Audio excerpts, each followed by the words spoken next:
But I just realized that's not what I want from life. Do something different, take a different path. Your gut and brain are connected. Pushes you to live in the now. Being alone. Then I found the book, Power of Now. Untethered Soul. Yeah, that book changed my life as well. So I feel the biggest change is there. And the biggest reward is that you just like yourself a lot more.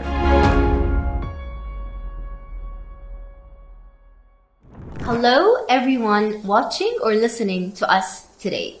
We are here in a podcast room from the Sharjah Entrepreneurship Festival.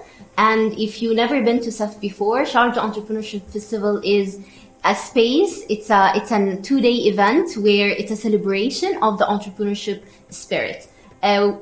Exceptional guests from all around the world come together to inspire and educate thousands and millions of people. And today I have a very interesting guest that I am sure you are going to get so much nuggets of wisdom and tips in your life today. Welcome, Rashi Chowdhary. Thank you, Sara. Thank you for having me. You are speaking in the event, and we are so looking forward to your talk tomorrow. And today I want to go deeper into all the great things you've been doing. You are an entrepreneur yourself. So you're not just a nutritionist, but you also jumped into entrepreneurship, and we will get into this journey. So I would really, really love to know. I always like to talk about the upbringing because this, in a way, makes people connect quickly with the person. So can you tell me a little bit about that? I'm from Bombay. Mumbai is what they call. I prefer calling it Bombay still. I am, I was brought up in a very traditional household. My parents are very orthodox. It was never about this. Like when I sit with my parents now and we chat, they never thought all of this would happen. For them, it was like, we want to get you married at the right time. And, a lot of us have that sort of a culture, right? That's exactly how it was for me. It's very similar to the Middle Eastern culture Absolutely. Yeah. So it's about getting married to the right guy, to a guy who's financially well-to-do and who takes care of you and who just constantly takes care of you. And honestly, that was my life plan as well. Because we're brought up like that, right? So I thought that was the goal. I always say, only after you finish the checklist, you discover what you really want to. Exactly. Also, I think we get married too young. Like my culture believes in, if you're 23 and you're not married, there's a problem with you. It's changing, but it's changing very slowly. And I was married when I was 23. Oh, lovely. And by 30, I was out. So anyway, coming back to the upbringing, my father is he has a very strong personality. I think a lot of that stuff has come from him. He's an entrepreneur. I love this story about him. He used to be a salesman at Sunsilk, and he's told me all his stories about how he literally went up the ladder, and now he has obviously his own businesses, many. You are coming from an entrepreneurship family. 100%, yeah. And now it's crazy, but my mom is 65, I think. Or 62, I'm not sure. I like not knowing, exactly what her age is. But she's recently now joined this, she loves doing flower arrangements. And now she's opened up a little business where she does flower arrangements for people. And it's so beautiful to see that, because I'm like, where was this so many years? And such a lovely story at that age as well. Oh, everyone gets so inspired by that, and she just loves her work. So now I started to realize, I'm like both my parents. Because all this while I thought I'm like more like my dad, But now I see my mom so motivated doing her work. I'm like, I'm like both of them. That's lovely. Great. So when was the turning point in your life where you started to feel like, no, this is not what I want. I need to do something different, take a different path. When did this start? I think it started after the checklist happened. I did get married to a guy who was great. But I just realized that's not what I want from life. And I moved to Dubai from India. And honestly, I just started work initially because I'm like, okay, I just don't want to get bored at home. And I'd always done nutrition, but for very different reasons. I took up nutrition for a very different reason back then. But then when I started working and I started earning my own money and became a little bit financially independent, I was really not that happy in that relationship. That's it. That was when I was like, okay, this is not my scene. I need to do something more. I can do something more. And touch wood, life showed me that I could. You know, that is also important, right? The universe has to reciprocate. Of course. For you, did you feel like you had to take the leap first, or it was more like... It was a give and take. Give and take. I feel it's always been a give and take. I just knew that, okay, this is not for me. I have to like... Also, when I came to Dubai, suddenly it was all expensive. Yeah. You know, I remember buying Starbucks for the first time with like, that time I used to not do gluten-free, dairy-free. I was still a nutritionist, but that's a different story. Yeah, of course. And I used to have the regular nutrition, so I think the regular would be nutrition. Good, so we also have a different view to this, which we exactly. So I used to eat very differently. So there was regular milk, like normal dairy. I added some whipped cream, whatever, and I picked up this thing from Starbucks. I'm like, this is expensive. Yeah. Like if I want to live this life in Dubai, I need to like, you know, and did you afford feel it. That you will be able to do this through your path at the moment, or you were like, no, I have to venture out? So as a nutritionist, I did really well, and I still have that business, right? And it's touch wood doing really, really well. So initially, like I started making money through my nutritional practice, and then I would put that money into, you know, I had started to like, you know, I had a different brand earlier, FMCG brand, and I started to like, you know, invest in that. But it was all through the nutritional practice that I have. And when did you start feeling that whichever nutrition you were practicing is something is off with it? This was a turning point for my career, I feel. Because I was still practicing, and a lot of people in Dubai have come to me, you know, back then when I was practicing very different type of nutrition. Until I got endometriosis, which I don't know how many women are listening right now, but if they are, 1 out of 8 have it.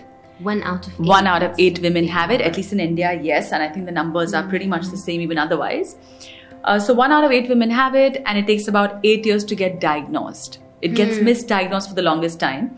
One of the signs that you definitely probably have it is getting excruciating pain every time you get your period. So I had that all my life, but I was never told that it's endometriosis. And then when I found out, they said, oh, you know what? Conception is the only cure. Oh, interesting. And I'm sitting there and being like, but I'm in a marriage where I know it's not the right thing. And what if you were not married in the first place? I have clients like that now, you know, and they're like, okay, but how am I just going to have a baby, right? And it's not even true, because I have so many clients who have 3 babies and still have endometriosis. So anyways, I think endometriosis is highly misunderstood, and not like anybody has the right answer, because we still don't know whether it's hormonal, it's autoimmune. It's I wouldn't say it's psychological. You have to have a genetic predisposition for it. But the thing is that when I got endometriosis, I realized something is wrong, because my genetics could have it, but my environment has triggered it. So then what's triggered it? And then I had to, because my doctors, I did surgeries. And the funny thing is, the first surgery got done, and obviously after surgery you are still recovering.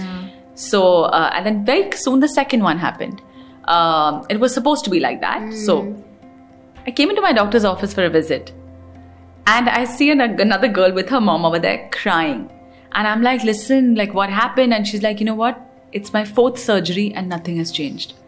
And when I heard that, I'm like, you know, there's no hope, right? Because you're just seeing somebody else go through the same thing, and like it's happened 4 times. I went into my doctor's clinic. He said, listen, there's an OCP and you have to have it. Birth control pills, and this is what it is, or you conceive.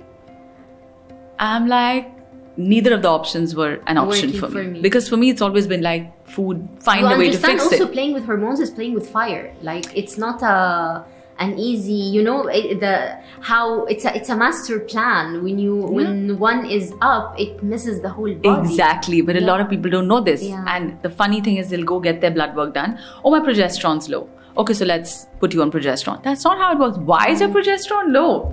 You know? Cortisol is probably high, which is why, I mean, that's another whole different topic which I would love to get into. But that's when I decided that I have to do something on my own and figure this out. So I left a lot of conventional nutrition stuff that I learned, which is whole wheat is good for you. You know what? The way it's processed now, it's really not. Glyphosate, the fact that it leaves an acidic residue, it's actually a very interesting one, because at a point of time, because I also was very interested in nutrition, I studied it at a point of time, and my dad had always been very obsessed about nutrition. And way more just on a personal level. And I remember one time because I had autoimmune, I have Hashimoto's, and then he was like, I read, and it's you are not supposed to eat gluten. And at the time, it's like everything whole wheat is good. Like, exactly. What is this?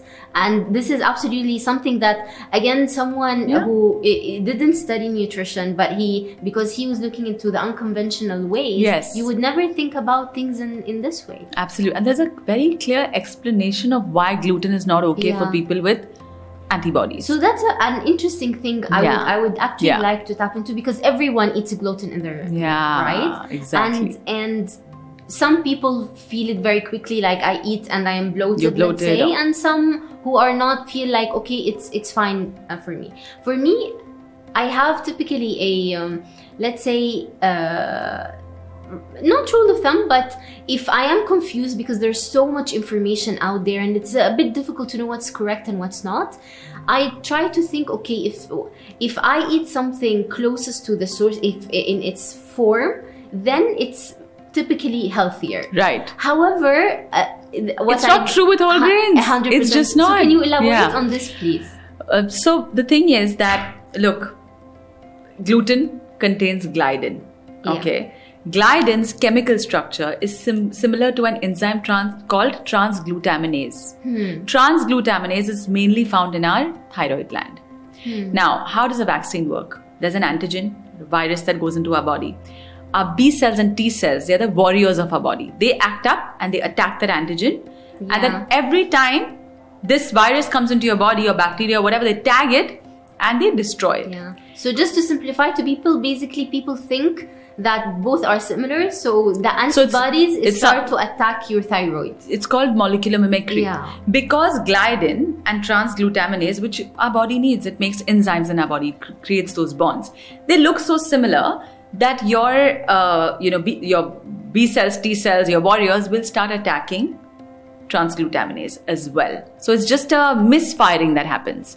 And you cannot have an autoimmune condition if you don't check these three things that I'm about to say. One is a leaky gut, which is like IBS. IBS is so common right now. So leaky gut, you have to have genetic predisposition. So someone in your family has had to have it. And last is an environmental trigger. Environmental trigger could be you getting COVID, you falling sick with something, which is not identified, or it could even be environmental triggers like using, we use so many shampoos and detergents and things chemicals like that we use. So when these three things come together, that's when you have an autoimmune condition. You cannot have it without that. So suppose you had just two of these things, you would not get autoimmune. But it's because you have it, these three things have fallen in place. This is research as of now. Amazing. So one thing you are very advocate about is the gut health. Yes. So what is gut health? Like how can I know that I have a healthy gut? Yes. And what can I do about it? Yeah. So see, gut health is a very interesting topic, right?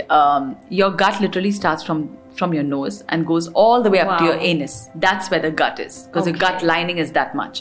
But everyone, when you think about gut, you think about Only the stomach. Yeah, because most of the gut microbiome, or even the intestines, like this. Exactly. So, but we also this is the gut, right? So the gut microbiome is all here. Most of it, 90%. Otherwise, we have gut microbiome everywhere. So that's why we think about gut here. Now, gut is like our second brain. We know this, right? Yeah. Your gut and brain are connected. If I cut off everything from the gut has its own ENS, enteric nervous system, which means it will function by itself. So no other organ can do that. Yeah. The good thing is, because it's like your second brain. So if you're not feeling okay here, you won't feel okay here. It does a lot of other things. Immunity. 90% of your immune cells also lie in your gut. So if your gut's not okay, it can affect your immunity, right? 80% of serotonin, which is a happy hormone, also secreted in the gut. Your gut does pretty much everything. Because, 400 million years ago, whenever the little worm, tiny worm that was in the ocean has now become us. We still share 70% of our genes with that tiny worm. Yeah. And what is a worm? It's a crawling gut. That's what it is. So we came from that, So everything is related to your gut. And when we say gut, I mean that we have so many microbiome, right? We have in number, microbiome or bacteria, viruses, pathogens, they outnumber us compared to human cells. So there's always a debate. Are humans controlling the microbiome, or are they controlling us? Like what's going on here? But the thing is that it's a symbiotic relationship. And there's so much you can do to like make sure that the human cells and the bacterial cells and all of that go hand in hand. So let's say now I am listening to you and I got to know, okay, gut health is very important because obviously there are multiple things that is going to improve in my life based on that. Yeah. Now, where do I start? Wow. So there's so many ways to start, right? Someone will tell you take a probiotic. Someone will tell you do something else. Someone will say like go for yoga and meditation. All of those things are right. But I feel the simplest way to start is your food because we have most control on our food. Yeah. You know, I can't tell you take less stress. Yeah. That's just not advice. I can tell you what to do, what to eat, so the stress response of your body is better. Yeah. And that's what I'm going to do. So I think the first thing is all inflammatory foods. We need to cut them off. List of the inflammatory. Yeah, but again, what is inflammatory for me may not be inflammatory for you, right? Interesting. So it's very so do we have a list of, let's say, unnegotiable or like for sure inflammatory food, at least that sits, like I understand the difference between a person to another, but is there something that will apply to all? I think so. Okay. This is what I've understood from my clinical practice of like 15 years. Gluten, dairy, sugar. These three things which we all love. And why do we love these, right? Because when we eat these, our opioid receptors in our brain light up. Yeah. That's a reward center. Yeah, Same thing that happens when you're smoking a cigarette, right? So they are meant to be addictive. And they were not like that 30 years ago, 50 years ago. Agriculture changed everything, right? But yeah, so the point is, I think it's gluten, dairy, sugar. But then there are a lot of other people because we run this gut cleanse as well. Every month we have this gut cleanse. We have 500 people from all over the world signing up for it. And how long it takes? It's a 15-day program. 15-day program. Yeah. But there are some people who need to do it longer. You know, because you can do a gut cleanse for up to 12 weeks. Yeah. And then start reintroducing things gradually and then observing. How's my gut feeling after I've introduced this? How's my brain fog? Am I pooping well? So important to poop well. You know, sometimes people have this issue of like their sweat smells funky. Yeah. That's also a sign that your gut's not okay. I did a test before, which is for the food intolerance, something. Yeah, see, that's not foolproof, right? What you've been eating very often will come up. 100%. Yeah, Thank you. exactly. Okay. So it doesn't mean, because I know a lot of people have done it. Now we've moved past it because we know it's not accurate. So what is the right type of test that we should take to know our sensitivities or inflammation response? Right. So I think the best way to do it, and this is gold standards, elimination diet. It's the only way. Okay. Now, not everyone needs to keep up these things for a long time. But I always tell people, if you're struggling currently with something, you're not happy with your health in some way, give elimination diet a shot, because you will know what's working, what's not. Now I've understood my threshold. If I have dairy, I know this much is okay. Yeah, this much is okay. Twice a week is okay. You know, I can't overdo it. But it took me time to kind of include things. I went, after I found out about endometriosis, I went paleo for 8 years. I was so scared to get the disease, like get it back. Pain. Yeah. Then I was like, oh, it's enough motivation, and I just let go of a lot of those things. But now obviously it's more balanced, you know, which is good. Great. Yeah. So now that you were practicing, not just practicing, what I mean, experiencing food in a specific way, you changed your diet, and now you have mentioned that our gut is our second brain, right? Yes. And I believe what you mean by that, I would assume, because I have seen like how much it not just impacts your mental health, but I believe your intuition, because also a lot of our intuition comes from that. So can you share even a personal experience, or even from the people you work with, how did this change their life? Not just as just feeling healthier or feeling better, but actually take them into a different level. Right. You know, I mean, there's so many ways of answering this, right? Our sense of who we are in this world comes from our gut. Yeah. We know this. And I feel the biggest impact that happens through any of the programs that people do with us, or even if it's a 15-day gut cleanse or any of these things, right? And not just with us, in general, when you choose to eat better, I think what happens is you just develop a better relationship with yourself. Yeah. You know, you just start liking yourself more. It's not easy if you, for the last, 30 years of your life, you've been eating a certain way. It's not easy to go the other way. You know, if you're used to eating junk and that's what you've seen all around you, and you know what, sometimes even friends, like all your friends around you are eating crap, but for whatever reason you need to switch, it's very tough, right? But in that process, when you start making those switches, you don't realize how much you're showing up for yourself. Yeah. And if you actually move through all those boundaries and barriers that you've created, you realize, oh my God, I actually like myself more. Because for me to be feeling a certain way, because my health concern is just however it is, to feel a certain way, I have to do a lot of things, like maybe have early dinners, which means that to my friends who I'm not so... Yeah, well, now I have to say no. Of And I course. want to sleep at 9:30. So I have to prioritize Yeah. myself and not do small talk with people who don't matter to me. I'm not going to meet someone without purpose, you know? So when all these things happen, you realize, wow, like I just like myself more. I think that's the biggest reward, right? Liking yourself You more. are acknowledging, you are choosing you. Yeah, you're choosing What's you. good And for you. but in the real sense, not I'm going to go for a spa today. Yeah, and I'm yeah. gonna, you know, like that love yourself, whatever, I love me and all of that started in the middle. Yeah. Was just so surface level, right? Because if you love you, then you'll be living your life 100%, very of course. differently. So I feel the biggest change is there. And the biggest reward is that you just like yourself a lot more. And your relationship with yourself gets so much nicer. Amazing. And you, what I really like in your approach is not just that we are eating healthier, because there is also a misconception like anything healthy is boring, right? Yeah. So, and About hence we that, go back to yeah. your current business. You created a business just for people to really enjoy treats. Yes, because I believe that food has to be guilt-free. Like you can't, and whether it's even a piece of cake which is full of gluten, dairy, sugar. When do we get guilty? We get guilty when we overdo it, right? Yeah, true. But if we eat like children, even if we overdo it, we'll not be guilty. Yeah. So which is why play comes in the picture. Like, you know, play, I think the indulgent side of play is to remind people to like carry their inner child, carry that excitement and wonder that we all had as children, which we forget. We all at once had this wonder in us. But while growing up, we just forget about it. We just forget to play. So I think play for me is about that, reminding everybody to like carry their childlike self. And then of course it has so many functional benefits which help us with the needs of our adult life. Yeah. We can't be having too much gluten, dairy, sugar, etc. Constantly spiking our blood sugar levels. We can't focus at work that way, you know. Even for things like Hashimoto's and thyroid, now we know it's so important to balance blood sugars constantly. So play does that in so many ways. So, okay, since being selfish here, Yes. so if you give, because I know women specifically, a lot of them also have a lot of thyroid issues. So, Yeah. you mentioned, I think, for endometriosis, 1 out of 8, and I will not be surprised if Hashimoto's or like thyroid conditions are like very Thyroid close. is way more common. Way more common. Way more common. And 80% of women who have hypothyroid, I'm going to say women because that's where my expertise lies, but 80% of, actually I think it's 80% of people in general who have hypothyroid have Hashimoto's, but they don't know it. Yeah. Because you've never done antibodies. No Yeah. doctor tells you to do antibodies. And some doctors actually dismiss it. Actually, this is exactly what happened. At first, I discovered it very, very coincidentally. And after that, only one doctor asked, after I think it was like the 3rd doctor, to do an antibody test. So I totally agree with you. Yeah. And I believe it's also more common in women than men.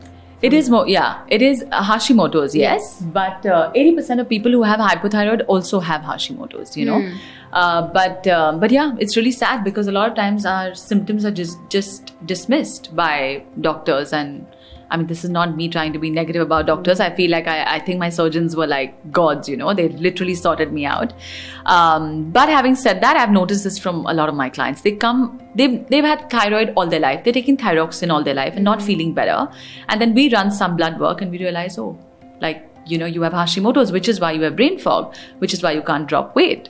No matter what and then, of course, there'll always be this gym trainer telling you calories in, calories out, let's do a calorie deficit. And I'm like, that is the worst thing for you to do if you have Hashimoto's, you know. So now let's say, considering the predisposition of the thyroid issues, if we have like 3 tips on what a person with thyroid issue could do to help improve their condition, what would that be?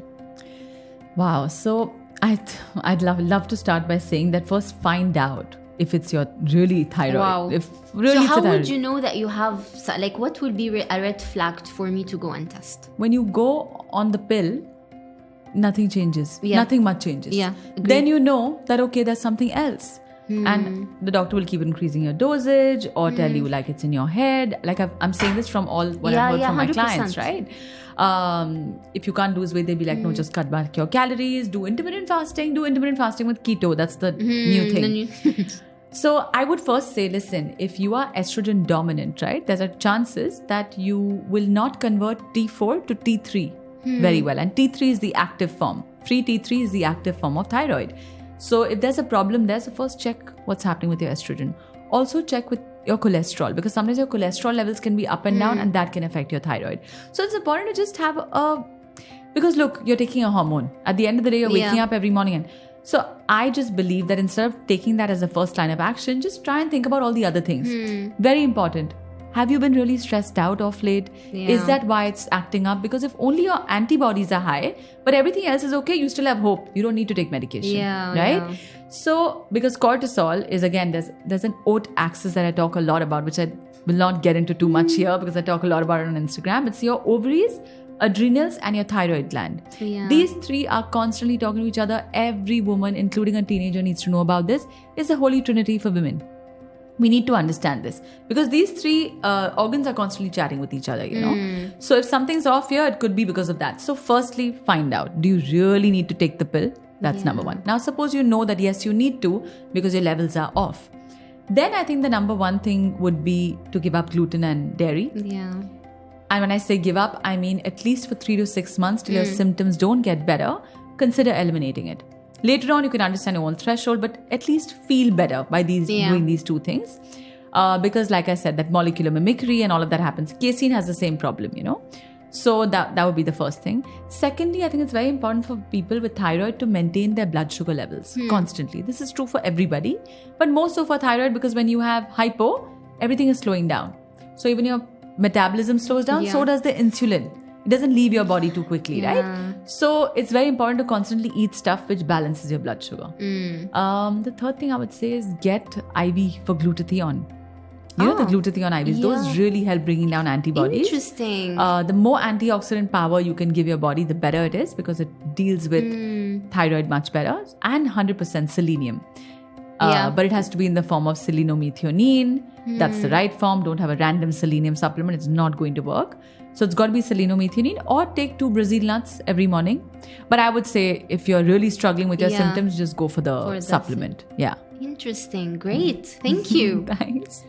So I know you also have let's say a journey of discovering yourself and having a moment with yourself to again reflect on life, and a lot of things you share related to that, let's say, that deeper sense of being. So can you share more about that, like your solo trips, why do you do them, how your, let's say, things you have learned in the past few years that you would like to share, like really life-changing discoveries, or let's say, I don't think it's discoveries are the right word, it's realizations. Yeah, wow. This is deep.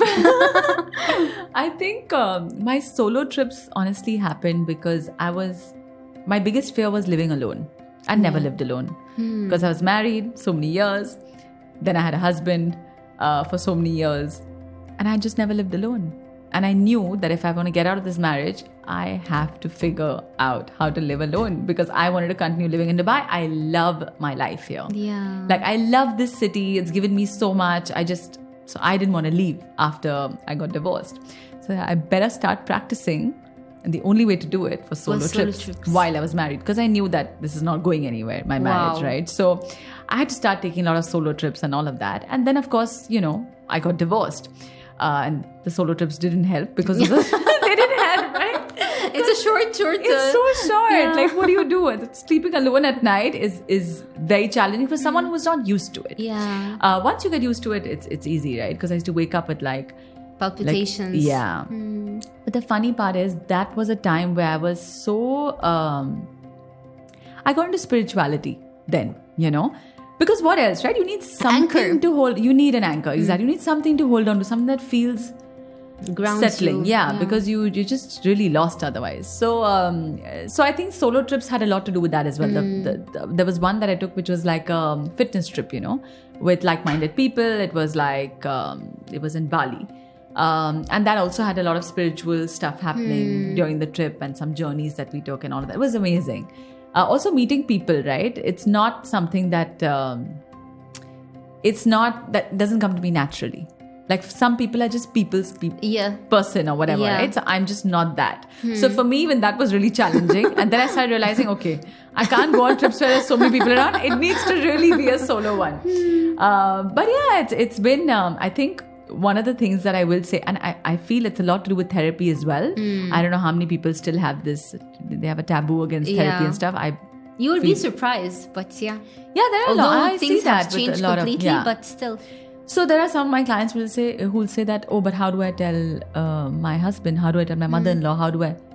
Okay, I can say life coach. I can't say I'm going for therapy. I'm like, okay, then say life coach, but go. You need it, Yeah. So I think that had a big role to play as well. Where all I wanted to do was just conquer my fear of living and being alone. And then I found the book, Power of Now. Oh, and it changed. You are going deep. No, and that changed everything. But that changed everything because it made you realize everything is literally within you, and I live in our thoughts, right? It's all happening here.